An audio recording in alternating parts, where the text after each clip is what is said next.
This is episode 44, Why You're Doing All the Work, but It Doesn't Seem to Be Working, with Jenny. Welcome to Over It and On With It. I'm your host, Christine Hassler, and for over a decade, I've been a life coach, speaker, and author.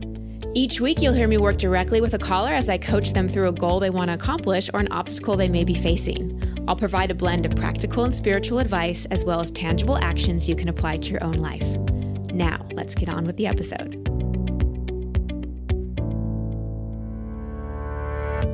Welcome back, everyone. So I want to take a moment at the beginning of the show to publicly acknowledge all of you who've left reviews and rated this show. I can't tell you how much I appreciate the support of this podcast, and it's really easy to do. You can rate the show with the click of a button, and if you feel inspired to write about your experience with listening to this show, you can leave a review, and I'll tell you a little bit more about how to do that in a moment. But first, a story, because y'all know how I love telling you stories. So just last night, a very, very dear friend of mine called me requesting support. He had just experienced a massive expectation hangover of the curveball variety. You know, those disappointments that seemingly come out of nowhere and just shake you to your core. We talked for about 30 minutes until he started feeling better and shift his perspective on the situation. And before we hung up, he made the most self-honoring request. He said, you know, Christine, you've said so many inspiring and positive things to me, and I really want to take it in. What I'd really like for myself is to take in more acknowledgement. I'm such a giver. I give so much in my life. It's easy for me to do, and I'm comfortable with it. But where I'm not so great is receiving. So will you just praise me for a few minutes? Oh my gosh, yes, of course, I said, and I dove into just loving him up, which felt amazing for both of us. And at the end, he said, okay, I'm taking that in. I'm receiving. I'm allowing myself to see and feel and own the amazing things about me. And it was such a gift for both of us because it felt so good to give to him. It felt so good to hold space for him to take in that acknowledgement. It also reminded me how important it is to praise others and also receive acknowledgement. But why is receiving acknowledgement so hard sometimes? Especially for those of us who like to give.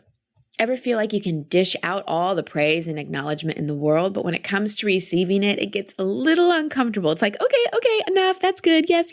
And then you want to give it back, and we don't take it fully in, and we don't want to feel like, we're bragging or we're getting inflated or whatever it may be. Yet that praise and acknowledgement is often what we really want to hear most. So why is it so hard? Well, it comes back to our relationship with ourselves and our ability to see what's really truly amazing and true about who we are. And it also requires a vulnerability to be seen and giving ourselves permission to take in the acknowledgement on the energy of self-love, not ego. Receiving love and praise and acknowledgement is not indulgent or inflammatory to our ego. It is a gift.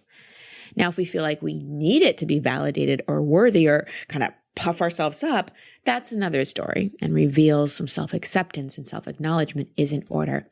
But I have a feeling that those of you listen really could work on flexing your receiving muscle a little more and not only give yourself that praise and acknowledgement, but request it from others. And when people give it to you, really take it in. Balancing the flow of giving and receiving from a place of love is important. This even translates to our self-worth. I see people that struggle with confidence or even struggle with finances, often struggle with taking in a compliment or taking in acknowledgement. We can't just give and not receive. This is something I remind myself of. I love helping others. I love serving. And sometimes I notice that receiving praise is not something I'm super uncomfortable. I can get a little squirrely. So right now in this moment, I am going to stretch and practice by reading two of the most recent reviews from some of our loving listeners of this podcast. So the first one's by Chicago 4587. She writes, "So helpful, food for the soul. Christine is a truly amazing coach. She gets you, she shows up where you're at and really tries to walk you through your issue. She shows up in a compassionate, loving way that makes you feel safe and secure. Highly recommend listening. It's like free therapy." Thank you. And this from Laura. I've been a fan of Christine's work for over 10 years. I have all of her books and so grateful she has a podcast. She was my life coach when I was 22. I totally remember Laura. I loved working with her. She continues to write, the genuine, heartfelt, positive, and uplifting person you hear in her podcast is exactly who she is in person. The only difference is from 10 years ago, she's more knowledgeable, experienced, and established. Thank you, Christine, for your commitment to share your work with others. Well, thank you, Laura. Okay, deep breath. I really wanted to acknowledge those reviews, acknowledge all of you, and just give you an example of what a review can look like. It's just really about writing from your heart. And I take that in, and I thank you so much for holding the space for me to receive. So my request is that you take 5 seconds to 2 minutes to subscribe to the show, rate it, and if you feel inspired, review it. People have a lot of podcasts to listen to, and one of the ways they decide is based on the rankings, ratings, and reviews. So self-acknowledgement is a great topic to set up today's coaching session with Jenny. She is very self-aware and has done a lot of personal growth work, but is not experiencing the consistent results she longs for. This is very, very common. I see this with a lot of people. They know a lot, tons of seminars, they've read a lot of books, they're doing the work, but it doesn't seem to be working. Why? Well, first of all, growth is a process. If you're still alive and kicking and breathing, you're human, then you're going to continue to grow and evolve. I think in our culture, we have such an instant gratification phenomenon going. We just want what we want now. We take one course, we go to one workshop, and we think everything must change. But know that you are going to continue to grow throughout your life. The more tools you learn, the deeper work that you do, the more time you'll spend in that joy and peace and self-acceptance. But it doesn't happen overnight. I didn't get to the freedom and the happiness and joy and success that I experience now after the first coaching session I had with Mona or after the first book I read. It's been a continual process, but I will say it has gotten much easier and more graceful over time. So the second reason that we often feel like we're doing the work, but it's not working is because we don't get to the core of the issue. You'll hear this in the call with Jenny. Her immediate question that she asks is really kind of just situational. There's a deeper issue that we get to.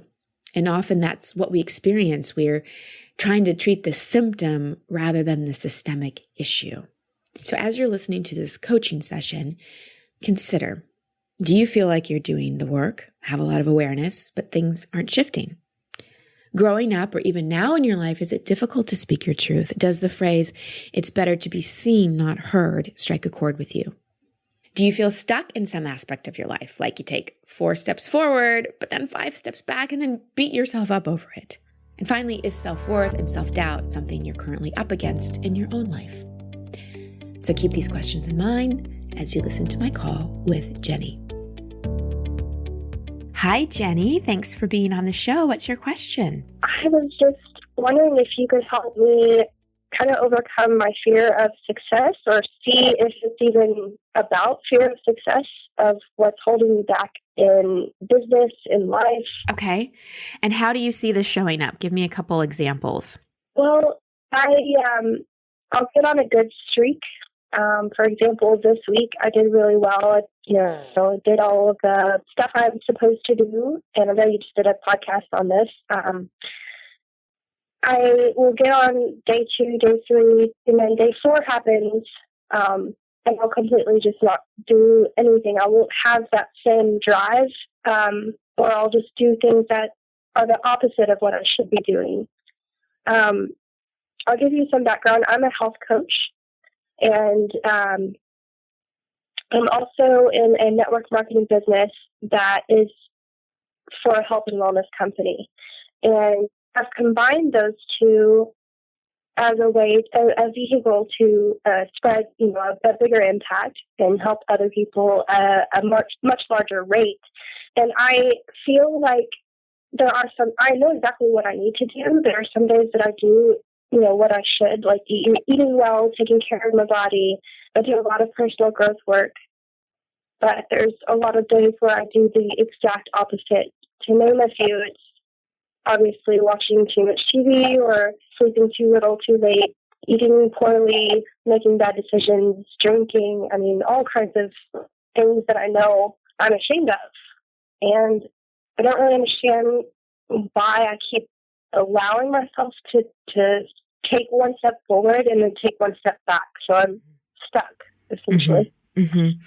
Well, I acknowledge your awareness and I acknowledge your honesty.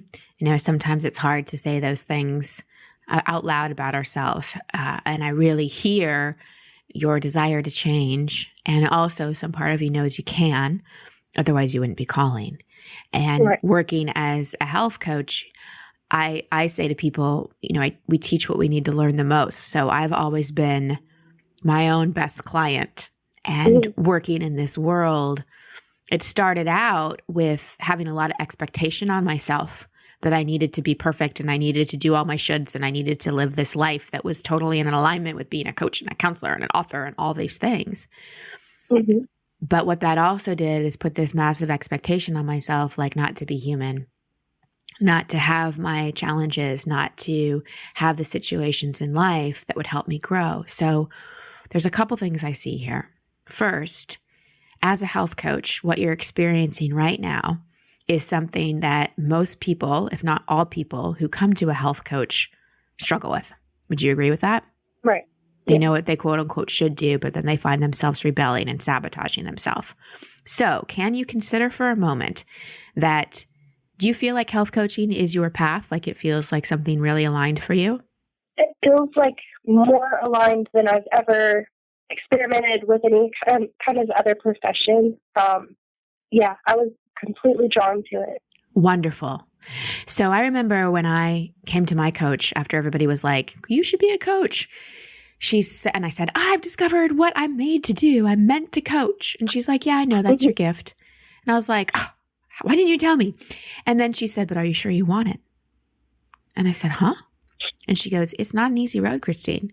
If you're going to be a coach and you're going to do it with integrity, you're going to go through a lot of things in your life that are going to give you the best training that you'll ever have. Training you could never get from any course or any book. So, since this does feel so aligned for you, Jenny, what you're up against right now is one of the biggest things you're going to help people with. So this is mandatory for you to go through. This is training. Does that make sense? Yeah. So I say that to you because the judgment you have on this is making it harder to heal, right? Right. Yeah. If you can move into, okay, I'm in this pattern of knowing what I should do and sabotaging myself. And this is all part of my training, because if I learn how to navigate myself through this, I'm going to be so much better equipped to help other people. Because I know for me, when I coach people into something, if I'm not living it myself, there's a lack of integrity there. Yep. Right? Which is another, and I can tell you have a lot of integrity. So that's probably another thing that's spinning in your head. Like, how can I be this health coach when, I'm eating ice cream and watching Scandal when I should be, doing yoga and having my kale smoothie or whatever it may be. Yeah. So that's the first thing, is taking the judgment out of it. So can you really, really accept that you're exactly where you need to be, and this is all part of your training? Can we start there? I can as far as the health coaching goes, but like I said, the network marketing part is the other part, and in fact, it's lately a much bigger part. Health coaching than my brand, and something I do on the side. But the network marketing, it's product based. Right, but which do you love more? Honestly, the network marketing. Okay, great. So, but can you see how you're showing up? Because it's still about health and wellness. So can you see, though, how you're showing up in terms of being a health coach to yourself is impacting that area as well? Yeah. Okay, so as a health coach, when people aren't, taking care of themselves, what's the deeper issue usually? Oh, no, I'm rebelling. Well, that's part of it. But usually the deeper issue for why we don't do self-care is low self-worth. Yeah, definitely. And it's hard to go out and be financially abundant when we have low self-worth. Mm-hmm. So what do you really judge about yourself? Where do you feel like you're not enough? I guess in a lot of different areas. I'm not as outgoing as I feel I should be. I don't put myself out there enough. I don't stick to things, I feel like. So I feel like consistency is a huge part of the success. And if I can't maintain a consistent, even if it's not very much, even if it's not very many things, but my problem is I just do everything and then nothing. So I'm not, and then other areas, I guess, socially, I'm not socially as practiced as some people are in my profession. And that has a lot to do with my upbringing. I was raised to be, seen and not heard.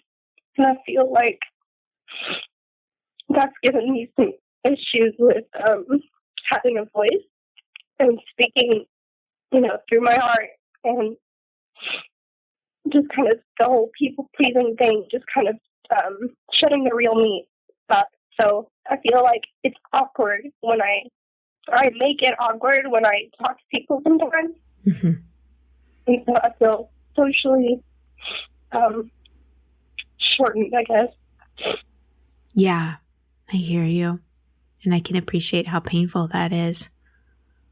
Yeah. And so growing up where you felt seen, not heard, that I can see how that would set up low self-worth and an insecurity around going out and being in the world. So my question for you is, do you want to keep living that way? No. Okay. No. So if you don't want to keep living that way, then you've got to change what you believe about yourself. Everything you told me was just a story. You are no more or less equipped to talk to people, to create a business, to be consistent. But the story you keep telling yourself about who you are continues to create it. And the polarity, the kind of extremes of I either do too much or I do nothing is very indicative of low self-worth. Because what happens is we feel low self-worth, we beat ourselves up, and we motivate ourselves by being hard on ourselves. I've got to do this. I've got to do this. What's wrong with me? I'm going to make stuff happen. And we go, stuff starts to happen. And then we're like, oh my gosh, things are happening. I'm not worthy of this. And so then we back off. Exactly. Right? That's exactly what happens. And nothing, Jenny, nothing externally, no matter how much money you make in the network marketing business, no matter how much health coaching clients you have, none of those things are going to make you feel worthy. That's your job. How much work have you done on healing a lot of the issues from your childhood and from your past? Oh my gosh. I mean, a lot of the network marketing business, like training, is personal growth and development. So, and it's something I had been doing before I even discovered health coaching. So I work on it daily. That's why I'm so confused to why I'm not further along. But I think it's maybe because I do a lot of self-work. Right. I have reached out to an emotional healer one time, and I feel like I made some progress there. Yes. But it wasn't tangible enough for me. Like I wasn't able to really see a vast difference. I was thinking maybe I feel something different. Mm-hmm. So, and in the emotional work, were they having you process your emotions? What was that work about? Well, she was a leader, and what she would do is just have me set an intention in my head or write it down, and she wouldn't even know what it is. But she would write out a sheet of, different emotions, the blockages that I was going through, and there were some things that she nailed perfectly. Something that happened when I was 16 with my father, or, and that issue alone was, being grounded all the time and not really having any freedom, and let's see, just different things like that. But she would just write out a prescription, so to speak, on which emotions to work on, which chakras to release and clear out. And then how would you do that? Honestly, I asked her, and she said there's a lot of ways, and she gave me tips. But mostly, I just listened to sound healing meditations. Okay. So from my perspective and from both my experience and just what I'm feeling and talking to you and just feeling the tears that are coming up, this has been a lot of mental work to try to get through this. I have mad respect for the network marketing industry and so many of the things that are out there, but they're very mind focused. They're very thinking about things. And, even I said in the beginning, a lot of this is belief systems, but underneath that is unprocessed emotion, your sadness, your anger, your shame. And that's the part. And I love that you did some emotional work, but it sounds like the emotions were identified, but not really processed. So do you have Expectation Hangover, my last book? Yes. Have you worked through the emotional section and actually done it? I've not. I'm listening to it, and then I'm going to go back through it and do it again. Okay. But more thoroughly. Okay. So I would highly recommend spending some time on the emotional section. Because the thing is too about you, Jenny, is you're a healer. You're an emotional, intuitive, creative person. That's a big part of your gifts. And you've tried to go mental and just rely on your logical and build business in the kind of structured, strategic way. And what I want to offer you is that there are other ways to build business. You don't have to be this extrovert social butterfly. You don't have to be this structured, diligent, spreadsheet, color-coded calendar kind of person to be successful. There's so much that can come from being emotionally intelligent, being creative, and being intuitive. It's how I've built my business. But you've got all these emotions corked up, which is also why the tendency to watch too much TV or eat not things that are good for your body, so on and so forth, happens because it's a numbing device for the emotions. Mm-hmm. So this is about giving yourself permission to dive into a lot of those emotions that you've kept locked up. You mentioned being grounded and not having freedom. It's like being grounded is sort of the external picture of the suppression you've done with your feelings.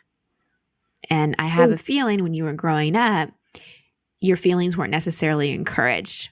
You were told to be good, to stop crying, don't make noise, don't embarrass us, right? Yes. Right.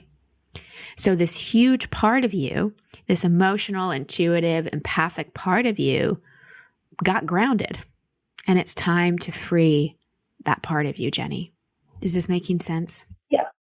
I'm just trying to get past all those years right now. I know it's not good to stifle them, but no, it's not. It makes perfect sense. Yeah.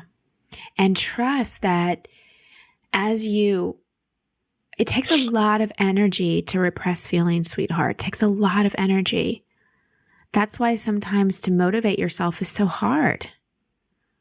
But imagine if you freed all that energy up and you had access to that emotion and intuition. Because the thing with when we suppress anger and sadness and shame and rage, we also suppress a lot of our joy and our passion.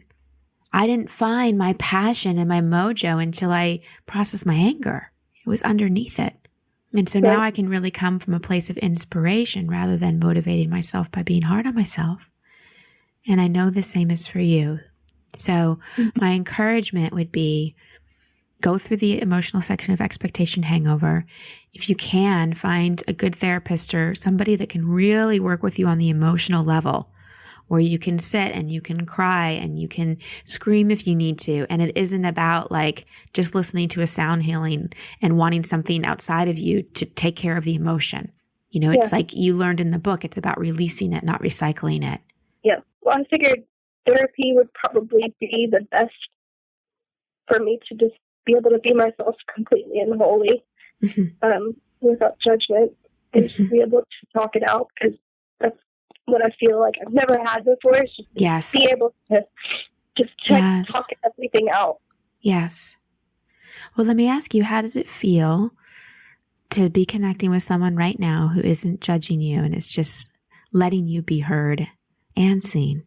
It feels like a waterfall of tears are like trying to fall out. Yeah. But it feels awesome. It feels relieving. I'm sure when I'm done crying, I'll feel much better. Yes, you will. The thing is, you will feel better if there's no judgment. So I really want you to honor these tears and not judge yourself for having them and not think you have to get it all figured out right now. I would just say the next step is to find a really good therapist who can work with you on the feeling level.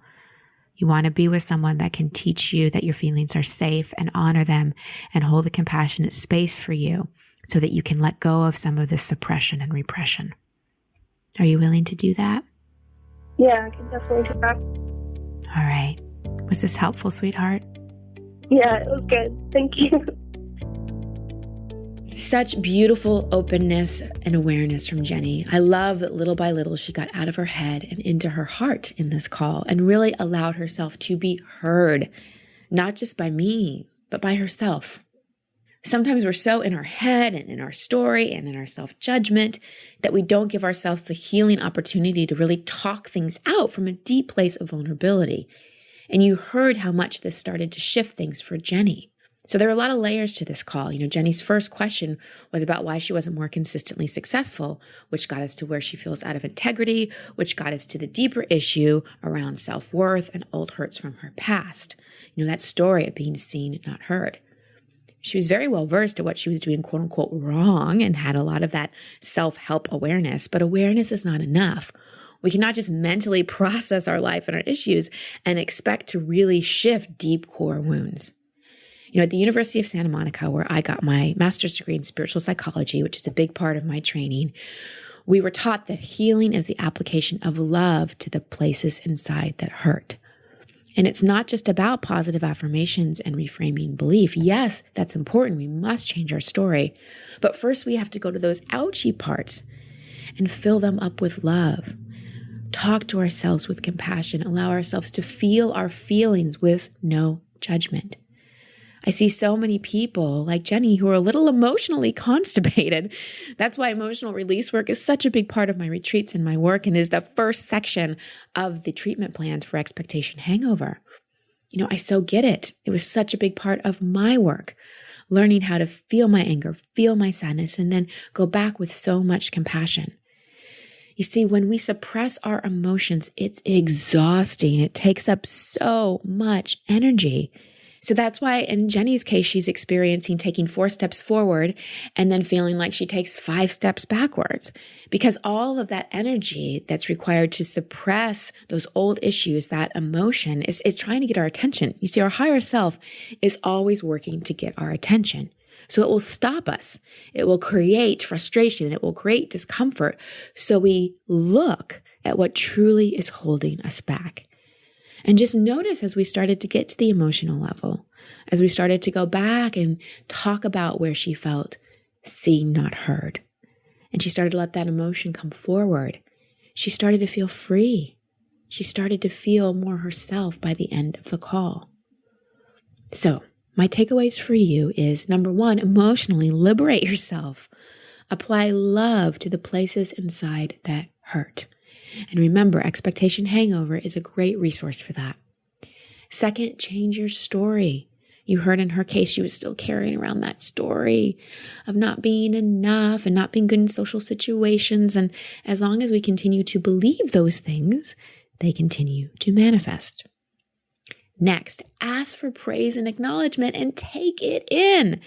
Amping up our self-worth is an inside job. And it's important that we receive healthy, loving acknowledgement from others, even if it means asking for it like my friend did. That is part of how we acknowledge and love ourselves. And finally, if you feel like you're not being consistent in your life, then maybe implement a 40-day practice. I often talk about on the show that things don't become habits until we experience discipline. And discipline comes from the word disciple, which means loving follower. So lovingly follow what you'd like to be consistent about in your life. Commit to doing that thing every day for 40 days, and then eventually it will become a habit. That's how we keep integrity with ourselves. Thank you so much for listening. Thank you for allowing me and the callers on this show to be heard. I acknowledge you and I praise you for your willingness to grow, learn, and have the courage to get over it and on with it. Much love and many blessings. Thank you for listening to Over It and On With It. I love hearing from you, so please post your comments or questions at christinehassler.com/podcast. That's also the place you can sign up to receive coaching from me in an upcoming episode. And if you love this show, please share it and subscribe in iTunes. You can find all my social media handles and sign up to be part of my community at christinehassler.com. Until next week, here's to getting over it and on with it. Much love and many blessings.